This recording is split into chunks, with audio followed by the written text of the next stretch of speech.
There exists an oddly prevalent nightmare in which a person's teeth are broken or knocked out. Although I am glad to report that I've never experienced it, I have suffered a nightmare far worse. Being uncomfortably mindful of one's own teeth is a terrible curse I wouldn't wish upon anyone, and saying that teeth have always made me uncomfortable would be a gross understatement. Teething was a struggle, according to my mother, and my baby teeth departed my gums no more readily than they entered them, but the real troubles began in my teenage years. Throughout adolescence, I was haunted by the knowledge, or rather, the awareness, that I had a mouthful of bones. Normally, this truth is so omnipresent that the layman is able to push the idea from his head, but I couldn't, because my situation wasn't normal. My mouth didn't merely feel full, it felt over-full. 2.5 dozen sharp pieces of calcium were all fighting for extremely limited space. At all times, I could feel the cramped things crowding and grinding together in the back of my jaw, constantly reminding me of their presence as they pressed against each other like jostling commuters on an overpacked subway car.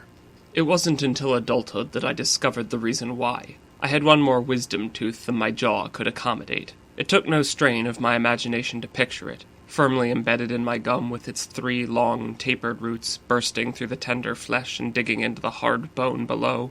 I couldn't help but mentally connect these wicked spikes with the piercing prongs of the devil's trident, so I took to calling the monstrosity my demon tooth, and it would take an oral surgeon to exorcise the hateful thing. Choosing the person for the job exclusively on the basis of convenience would prove to be a mistake, but at the time it seemed perfectly fortuitous that Tooth Fairy Dentistry was a mere 3 blocks from my home, located on the 4th floor of a walk-up office tower.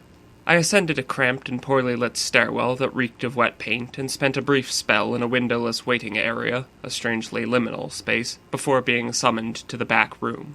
The vinyl covering of the chair was cold and clammy to the touch, and it made a series of staccato squeaks as the pneumatics maneuvered me into position with a prolonged, monotonous hiss. Staring up at the dentist, I saw that he was a small, thin man with more than a slightly insectoid nature about him. A pair of Coke bottle glasses made his buggy green eyes look even larger than they already were, and he made a nasally buzzing sound as he hummed to himself. He also moved with an unusual beetling gait in which each limb moved one joint at a time, as though he were too aware of his own limbs.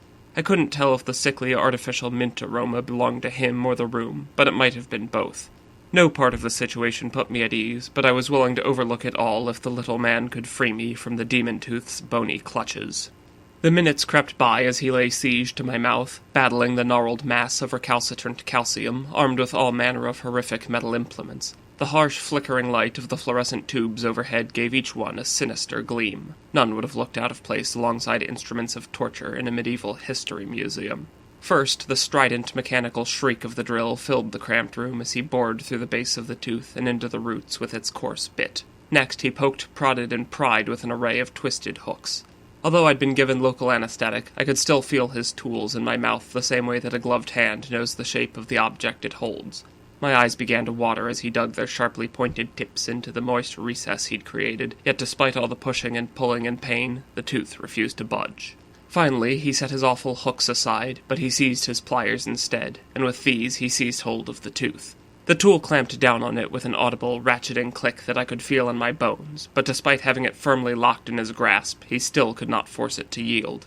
He informed me that he would have to apply himself to this one. Before I could grasp the full horror of what this statement meant, he was on top of me, with both hands clenched upon the tool so adamantly that the nets of blue-gray veins bulged beneath the skin of his hairy forearms, already glistening with exertion. They gave a singular pulse, and time seemed to freeze briefly as he threw his complete body weight behind his pliers. Then it happened. The tooth went crunch. The hideous crack of snapping bone filled my mouth, the rest of my skull, and the entire office. I don't know if I heard it or felt it or both, but the sensation turned my blood to ice water, and cold sweat plastered my shirt against my back. The very thought of it still induces a shudder like an icy fingernail being dragged up the length of my spine. As he withdrew his pliers from my mouth, I saw that they now held a mangled wreck of bone in their metal talons. Raising it aloft like some gruesome trophy, he examined the shattered, bloody mess beneath the buzzing fluorescent lights, then set it aside and reached once more for his wicked hooks. Their cold steel touch felt alien and unwelcome in the new hollow socket of my jaw as they clinked and scraped together, but I had plenty of time to grow accustomed to it. He was clearly in no hurry, as he meticulously extracted every remaining minuscule fragment with the gleeful fervor of a prospector panning for gold, all while humming happily to himself. When his task was finally complete, I was given a clean bill of health, charged for services rendered, and sent on my way. Stepping back out onto the street brought about a strangely surreal sensation. It felt like the procedure took an eternity, and yet it seemed as though no time had elapsed. The passage of time inside that tiny room had an oddly dreamlike quality to it, but this was one dream I'd be happy to forget. No, I have not suffered the specific nightmare of teeth being broken out. I have lived it.